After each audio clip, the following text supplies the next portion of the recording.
Empezamos nuevamente con la acostumbrada cita de Licha. Bueno, ahora les vamos a pedir a otra persona que nos haga el favor de leer. ¿Sí se alcanza a leer? Así es.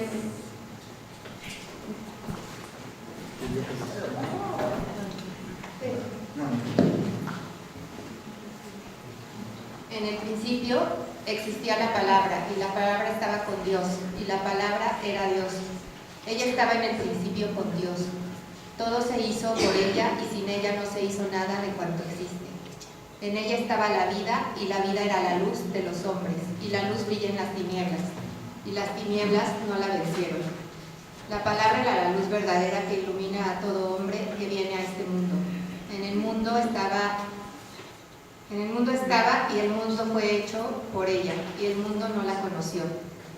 Vino a su casa y los suyos no la recibieron, pero a todos los que la recibieron les dio poder de hacerse hijos de Dios, a los que creen en su nombre. Y la palabra se hizo carne y puso su morada entre nosotros, y hemos contemplado su gloria, gloria que recibe del Padre como Hijo único, lleno de gracia y de verdad.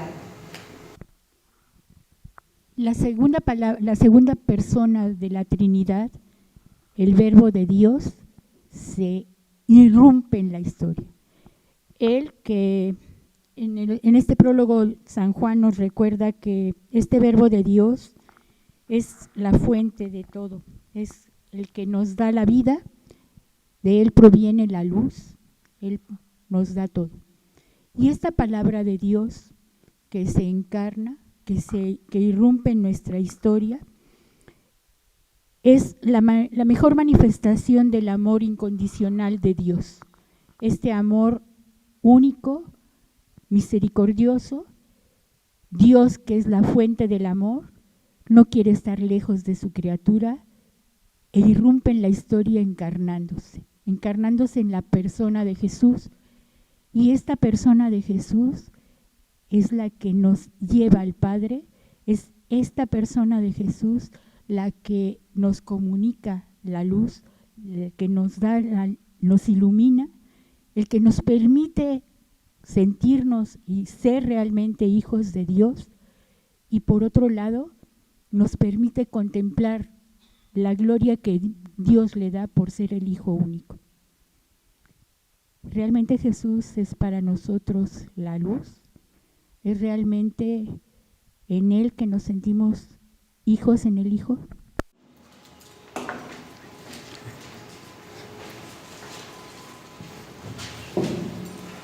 Muy bien, pues como decíamos que tenemos muchos apetitos y que quizá como seres de razón podremos dudar si ir por este, por aquel, no sabemos. Entonces proponemos una solución, ¿no? Deberá buscarse una pasión que dirija todos nuestros apetitos, una pasión que defina qué apetitos se deben obedecer. Es decir, a partir de algo central, ya decir, pues esta es la pista y tengo que ir tras lo que esto me recomienda. Vamos a ir andando en ello. Perdón, se me fue la saliva por ahí. La solución será que todo esté regido por la pasión del amor, que el amor busque lo conveniente. Pero ante esto, pues surge una duda, ¿no? ¿Es el amor una pasión o no es una pasión? No. ¿Quién dice que no? Sí. ¿Sí? ¿Por acá dijeron que no? Pues podría ser sí o podría ser no, ¿verdad? Entonces vamos a ver qué dice Tomás de Aquino.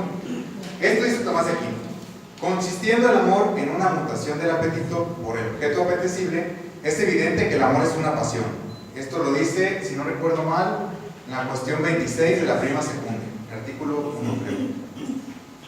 Decir que el amor es la llave de nuestra salvación moral e identificarlo con una pasión equivale a saber que nuestra perfección llegará gracias a la recepción de un bien que nos falta, y que además ese bien nos ha de venir de fuera, es lo que ya hemos estado diciendo, ¿no?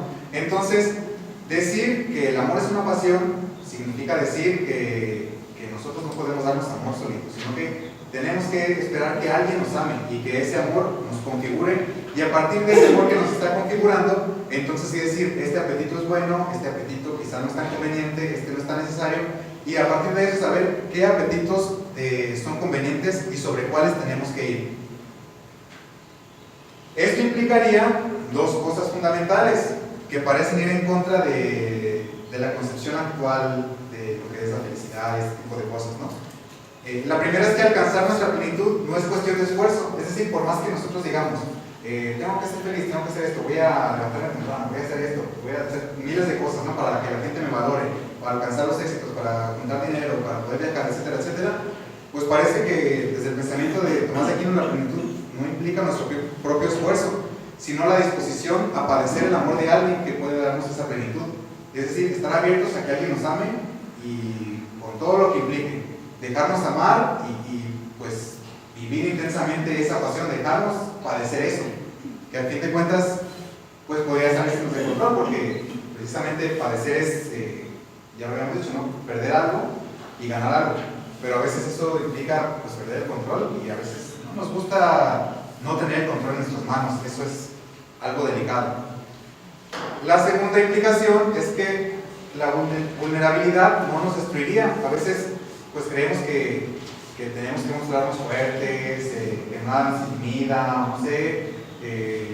Entonces es como la concepción actual, contemporánea, no sé, ¿no? Hay que estar, imponernos ante todo y hacer frente a esto y que no ven que, en términos vulgares, que no ven que me arrugo ante estas situaciones, o no sé. Y pues la propuesta, si aceptamos que el amor es una pasión, sería aceptar que esta vulnerabilidad no nos destruye, sino que nos llama a vivir más plenamente, porque al padecer este amor nos abrimos a toda la vida, porque al enamorarnos nos abre a todo lo que nos puede curar y reconstruir. Esto en oposición a los estoicos, ¿no? Los estoicos pensaban que si se abrían las pasiones, pongamos el amor como una pasión, pues eso los haría alejarse de la recta razón. Ya poníamos el ejemplo de cuando nos enamoramos, a veces hacemos cosas locas por demostrarle a la otra persona que la amamos. Y los estoicos dirían, pues esto ya no está tan bien, porque pues, nos estamos alejando de la recta razón. Tomás de Aquino está como en contraposición total, ¿no? Hay que dejarnos amar y que esa pasión nos transforme, que esta pasión nos mueva a ir tras lo que de verdad necesitamos. Porque Tomás de Aquino piensa que lo que de verdad nos hace felices es el amor. No sé si alguien traiga Biblia. ¿Sí? Pueden ayudar a buscar la cita en segunda carta a los Corintios, capítulo 12, versículo 10.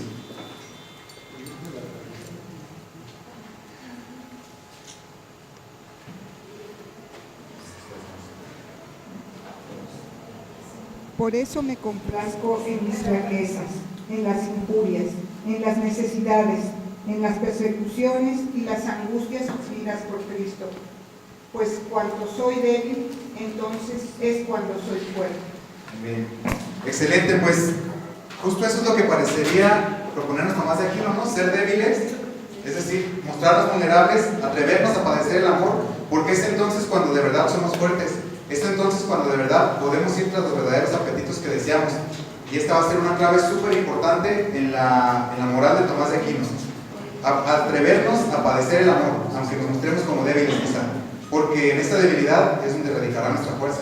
Es donde podremos saber qué es lo que de verdad queremos, aquello a lo que el amor nos mueve. Siguiente cita de Licha.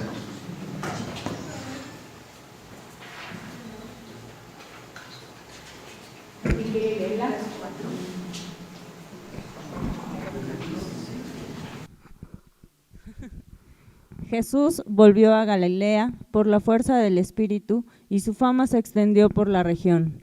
Él iba enseñando en sus sinagogas, alabado por todos. Vino a Nazaret, donde se había criado, y, según su costumbre, entró en la sinagoga el sábado y se levantó para hacer la lectura. Le entregaron el volumen del profeta Isaías y desarrollándolo, encontró el pasaje donde estaba escrito: El Espíritu del Señor está sobre mí, porque me ha ungido para anunciar a los pobres la buena nueva. Me ha enviado a proclamar la liberación a los cautivos y la vista a los ciegos, para dar la libertad a los oprimidos y proclamar un año de gracia del Señor. Enrollando el volumen lo devolvió y se sentó. En la sinagoga todos los ojos estaban fijos en él. Comenzó pues a decirles: Esta escritura que acaban de oír se ha cumplido hoy. Y todos daban testimonio de él y estaban admirados de las palabras llenas de gracia que salían de su boca. Jesús es un hombre espiritual, es un hombre movido por el Espíritu.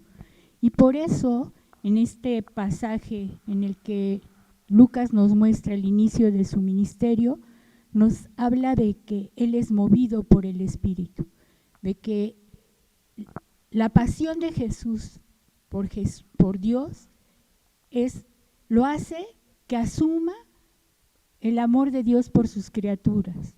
Lo que es la pasión de Jesús, de su vida, toda su vida, sus acciones, sus enseñanzas, lo único que vienen a hacer es a anunciar la buena noticia del amor incondicional y misericordioso, contrario a lo que decían los estoicos hace rato, de que la misericordia era una debilidad.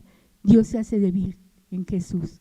Y por eso todas sus acciones son movidas por esta pasión, la pasión de Jesús por su Padre y por hacerse como el Padre, alguien amoroso de todas las criaturas.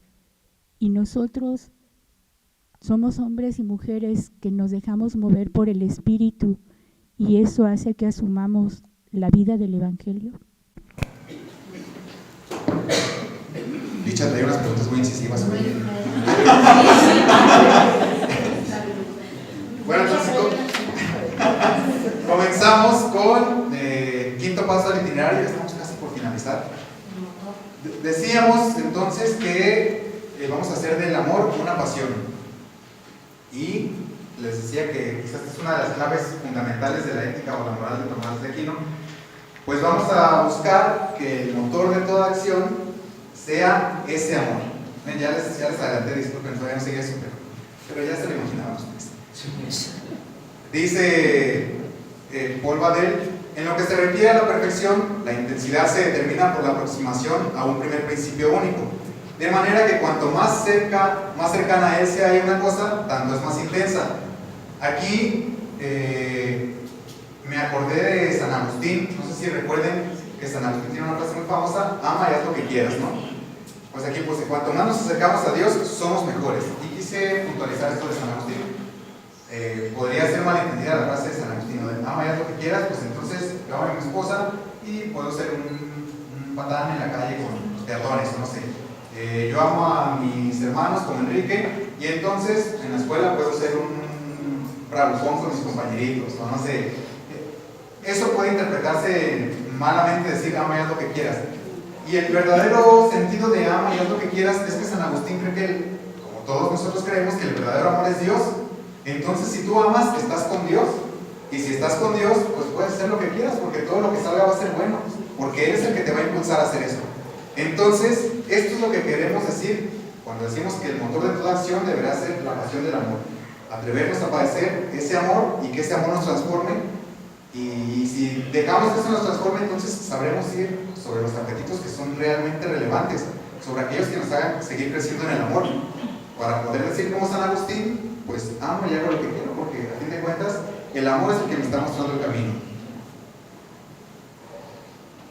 Dice Paul Badel, es la cita que ya les había adelantado hace rato: llamar pasión al amor y hacer de él la madre y raíz de las virtudes podría ser el elemento metodológico más brillante del Aquinate. Implicaría que en la vida moral nosotros somos pacientes y Dios es el agente, es decir, que Dios es el que actúa y nosotros los que debemos abrirnos para recibir. Ya les adelantaba más o menos esto del paciente y el agente, ¿no? Esto implicaría, pues sí, estar completamente abiertos a lo que Dios quiere hacer de nosotros. Que Dios sea el agente, nosotros somos ese animal racional que busca saciar un apetito. Volteamos y vemos que ese apetito solo puede ser saciado en eso que es Dios, en ese agente. Entonces somos movidos, vamos tras Él, nos dejamos afectar por el amor de Dios y en este momento nos abrimos para recibir su amor y después de esto pues ya, lo que venga será bueno, porque como ya decíamos, estaremos amando y amando pues podemos hacer lo que queramos porque la guía nos la impondrá el amor. ¿Y quién es el amor? Dios. Entonces esta es la clave fundamental de la ética y la moral tomista. Dejarse padecer ese amor que viene de Dios para después que este amor impulse todas las demás virtudes. Ahorita nos va a surgir un pequeño problema, pero mientras tanto necesito nuevamente el apoyo de alguien que me ayude a leer una cita. Esta vez, primera carta a los Corintios, capítulo 2, versículos del 1 al 5. Yo les advertí que los íbamos a titular con citas. Bien, pues yo, hermanos, cuando fui a vosotros, no fui con el prestigio de la palabra o de la sabiduría a anunciaros el misterio de Dios, pues no quise saber entre vosotros sino a Jesucristo y a este crucificado. Y me presenté ante vosotros débil, tímido y tembloroso, y a mi palabra y mi predicación no nos apoyaban en persuasivos discursos de sabiduría, sino en la demostración del Espíritu de su poder, para que vuestra fe se fundase no en sabiduría de hombres, sino en el poder de Dios. Pues si nos damos cuenta, Pablo ya se había adelantado un poquito a tomar el tiempo, ¿verdad? Y es lo que propone también. Dice Pablo, cuando yo me acerqué a predicarles a ustedes, no me acerqué a hablarles con sabiduría y grandes discursos, sino tembloroso, dejé que el Espíritu actuara. Es lo que ya nos anunciaba Licha, y es en lo que quiero hacer hincapié.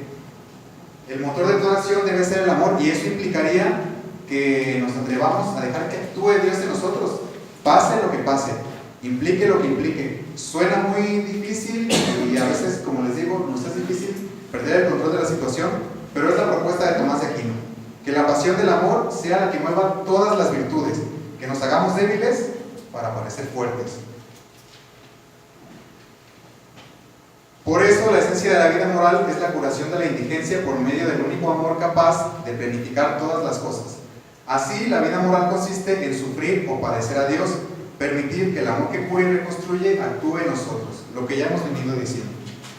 Pero aquí nos surge una problemática. Ya les había adelantado que tenemos un problema con todo esto, ya que vimos participaciones, y es: ¿la caridad es virtud o pasión entonces? Porque ya habíamos dicho antes que hay virtudes cardinales, que son templanza, fortaleza, prudencia y justicia, exacto.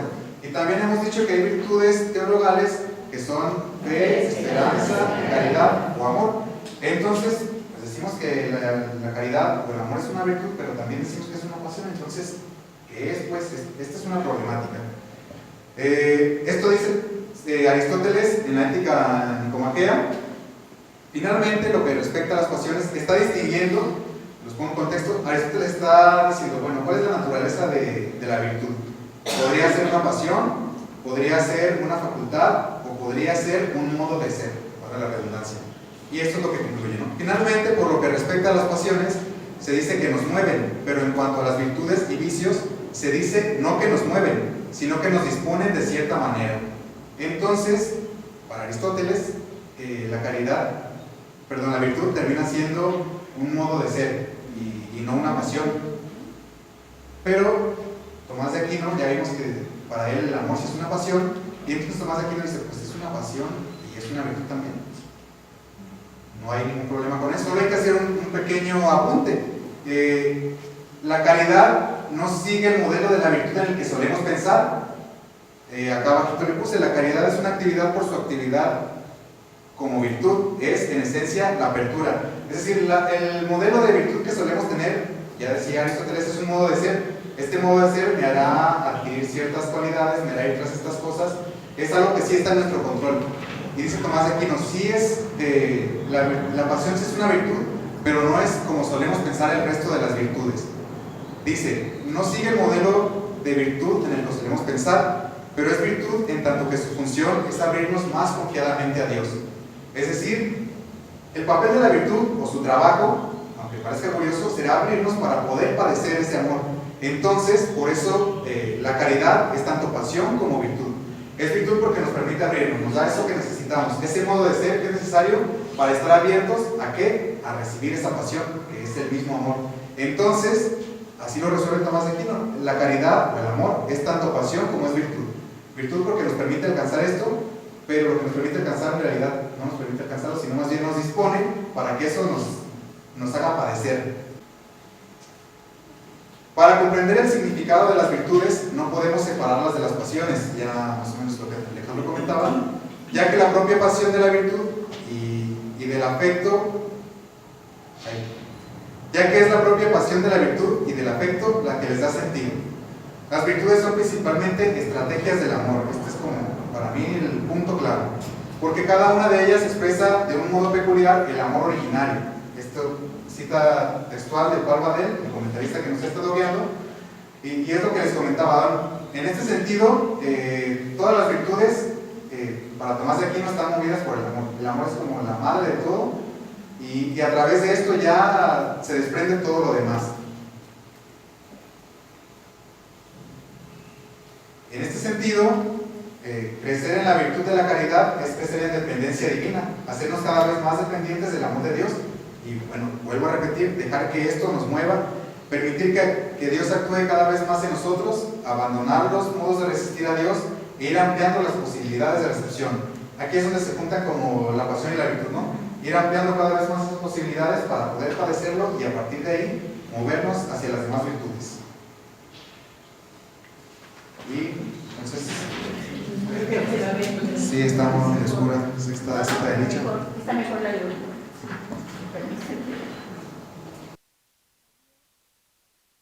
Salió y como de costumbre fue al monte de los Olivos y los discípulos lo siguieron. Llegado al lugar, les dijo: pidan que no caigan en tentación. Y se apartó de ellos como un tiro de piedra, y puesto de rodillas oraba diciendo: Padre, si quieres, aparta de mí esta copa, pero no se haga mi voluntad, sino la tuya. Y sumido en agonía, insistía más en su oración. Jesús es el Hijo de Dios. Ama apasionadamente a su Padre y por eso se conforma con el Padre. Cuando hablo de conformarse, quiere decir que adquiere la forma del Padre y asume el amor que el Padre tiene por sus criaturas. Y por eso, ¿sí?, asume el proyecto salvador de Dios, pero hasta sus últimas consecuencias, hasta dar la vida por Él. Y da esta vida de una manera libre, nadie lo presiona. Él mismo dice en otro momento: nadie me quita la vida, yo la doy. Y lo hace como un acto de amor que es capaz de transformar la vida de aquellos que se abren para acoger la salvación. ¿Y nosotros somos capaces de dar la vida por amor?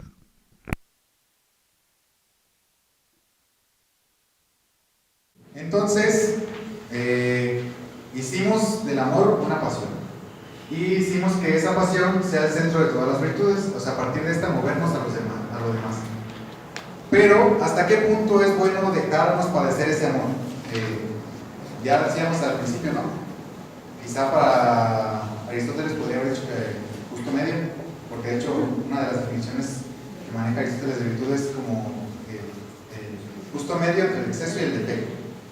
Entonces, Tomás de Aquino, ¿qué dirá? ¿Hasta dónde es necesario padecer para hacer realidad esto de que el amor sea el motor de todas las acciones, de todas las virtudes?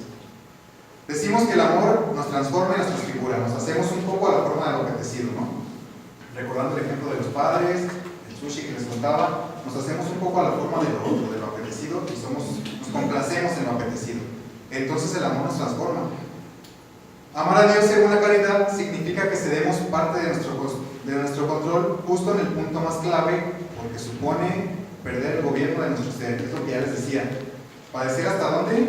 Pues no sé, amar a Dios significa perder el control, quizá hasta cierto punto, y dejar que Él actúe.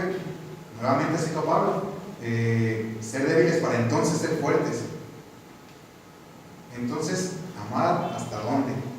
Y dice Barbadel, y yo creo que todos los cristianos deberíamos afirmar con él: si estamos dispuestos a amar, debemos estar dispuestos a morir.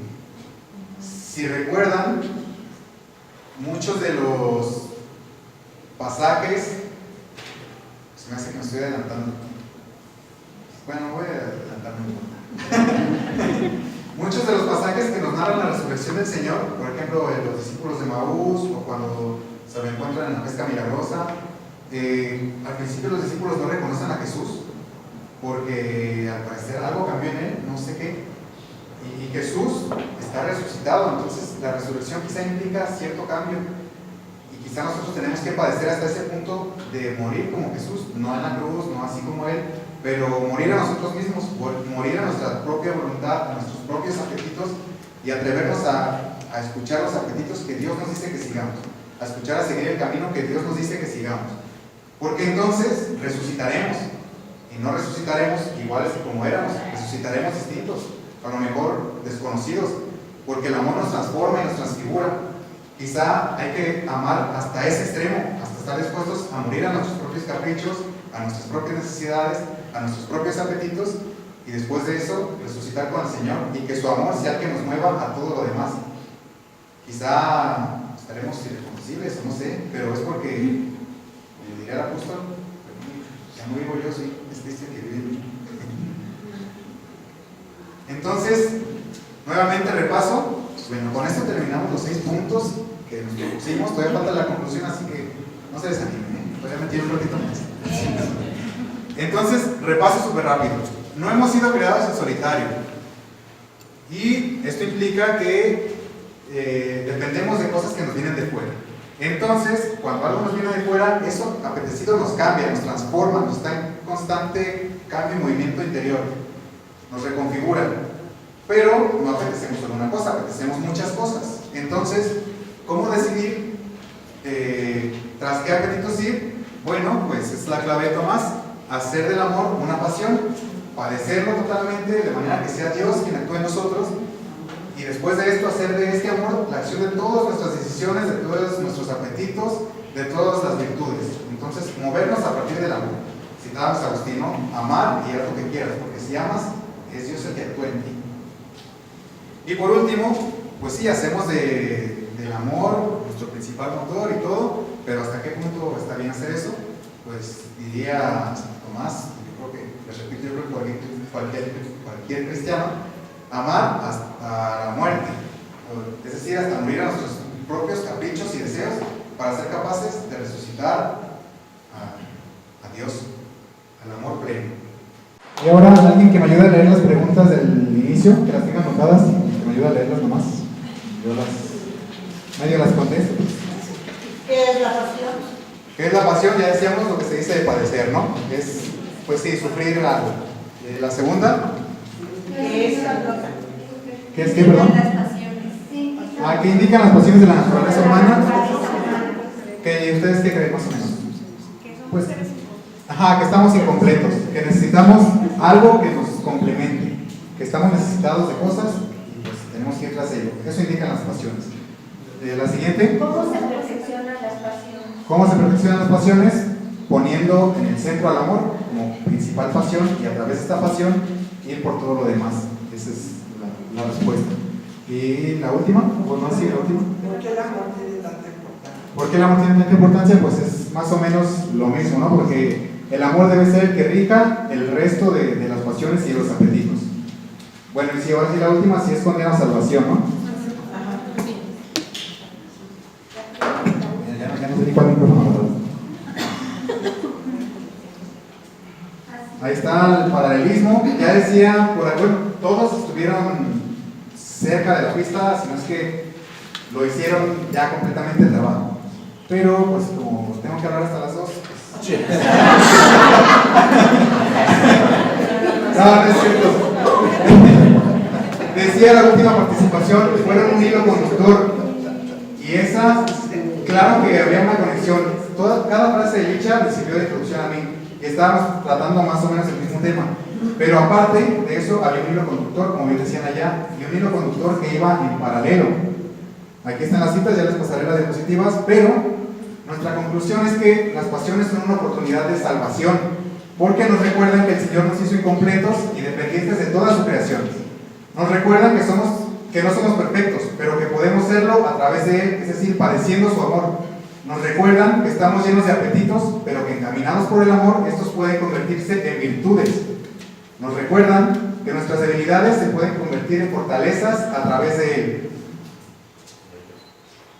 Por lo tanto, decimos que las pasiones, según Santo Tomás de Aquino, no condenan, sino que salvan. Y no solamente que salvan, sino que son paralelos a la historia de la salvación. No sé si se dieron cuenta, pero cada una de las citas que Licha fue leyendo fue una muy breve resumen de la historia de la salvación.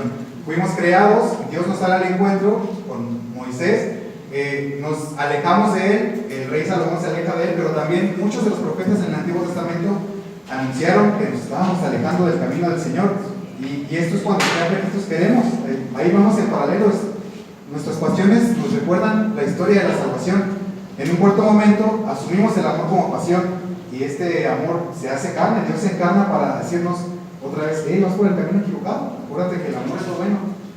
Y después de esto, el ministerio de Jesús. ¿Qué pasa en el ministerio de Jesús? Todo es movido por el amor.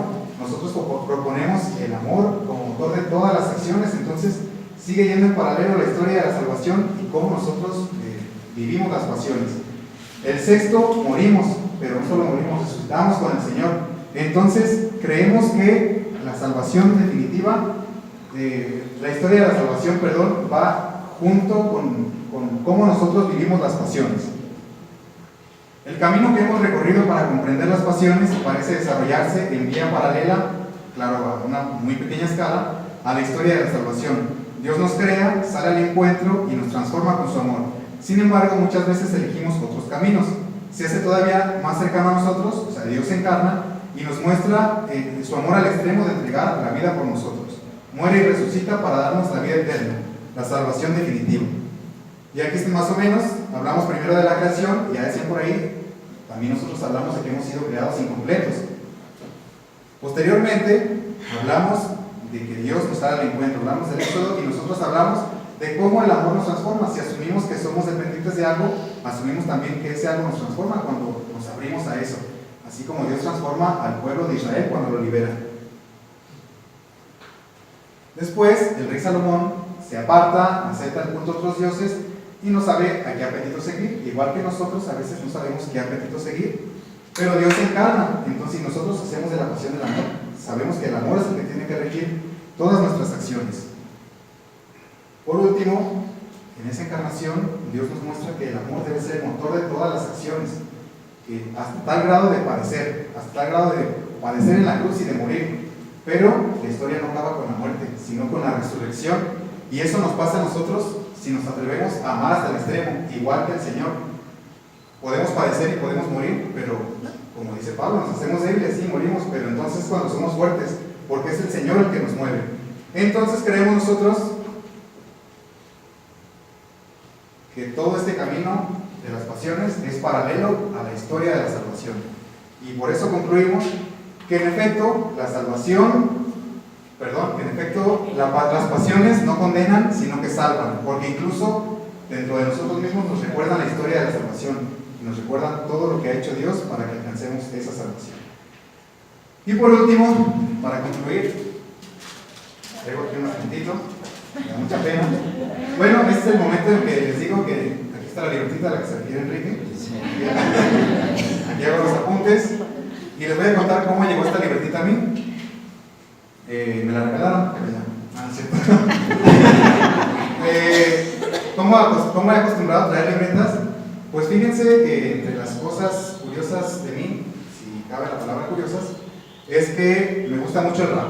Entonces, viendo alguna vez una conferencia de un rapero, decía él que para no enfrentarse al problema de la hoja en blanco, cuando va por cualquier lugar de una libreta, entonces se le ocurre una idea y la apunta y ya, pues después con base en eso, ya puede escribir algo. Y es como, no sé qué escribir. Yo utilicé el mismo método, pero para todo. Por ejemplo, ahora que estaba haciendo mi tesis de filosofía, estaba a veces en misa, perdón a los que han visto esto, pero estoy en misa, estoy así con el Señor y todo, y se me ocurre, oye, ¿por qué no pones esto en la tesis? Entonces saco la libretita y apunto nomás una lista, ¿no? Para que no se me olvide. Entonces, para eso uso la libreta, para apuntar cosas claves. Así es como esta libreta llegó a mí. Y se los cuento porque, hablando del rap, ahora sí volviendo al rap, escribí unas pequeñas líneas. No es rap, no es poesía ni nada, solo es un intento de algo que busca sintetizar lo que hemos visto a lo largo de este día. La conclusión punch, la conclusión fuerte, nos la dará Licha con su acostumbrada cita y ya una reflexión que espero ya no nos haga sentir tan mal porque estaba así como me sentía fracasado. Entonces, bueno, mi parte de conclusión es esta hojita y ahorita Licha ya concluye, cierra bien el tema. Y dice así, hemos sido creados incompletos como criaturas apetentes, dependientes del contexto que se extiende a la magnitud de la creación, terreno inmenso para propiciar nuestra elección. Orientemos pues nuestros afectos y apetitos para que pendan por completo de la pasión del amor. Amemos pues hasta el extremo y sin temor a la extinción, ya que en el amor, después de muerte, hay resurrección. Y pues eso de mi parte es todo. Bueno, para la conclusión realmente tuve muchos problemas porque había muchos ejemplos que podía haber utilizado de la Biblia y la verdad es que mi hermana Paul le consta todo lo que sufrí para poder llegar a esto. Entonces les propongo que leamos esta cita de Gálatas, ¿no? Y no vivo yo, sino que es Cristo quien vive en mí. La vida que vivo es al presente en la carne, la vivo en la fe del Hijo de Dios que me amó y se entregó a sí mismo por mí. En este pasaje de la carta a los Gálatas, San Pablo nos presenta una síntesis de lo que hemos estado caminando este día. Pablo, como todo el mundo sabe, era un fariseo que perseguía a los cristianos, pero que cuando se encontró con Jesús, su vida dio un vuelco. Para él, el encuentro con Jesús marcó un antes y un después. Perdón, también voy a valerme de lo que escribí, ¿no? Este Pablo transforma toda su vida a partir del encuentro con Jesús. Este encuentro ilumina su vida y a través de un largo proceso en el que no está solo, porque también se reconoce necesitado de los demás, acompañado de muchas personas, de una comunidad o muchas comunidades, va profundizando en el misterio pascual. Este encuentro en el camino de Damasco lo cambia totalmente, porque es el encuentro con Jesús. Tanto que él que no conoció a Jesús, se ve transformado y se siente apóstol. Pablo se siente cada vez más atraído por la persona de Jesús. Y por eso, porque se siente atraído por la persona de Jesús, que es capaz de dar la vida para la salvación de todos los seres humanos. Entonces, Pablo se enamora de Jesús. Pablo se siente atraído por la persona de Jesús, por su amor, y por eso su vida se transforma. Por eso él deja de vivir en sí para dejar que Jesús viva en él. Se conforma con Jesús en el sentido de lo que decía hace rato.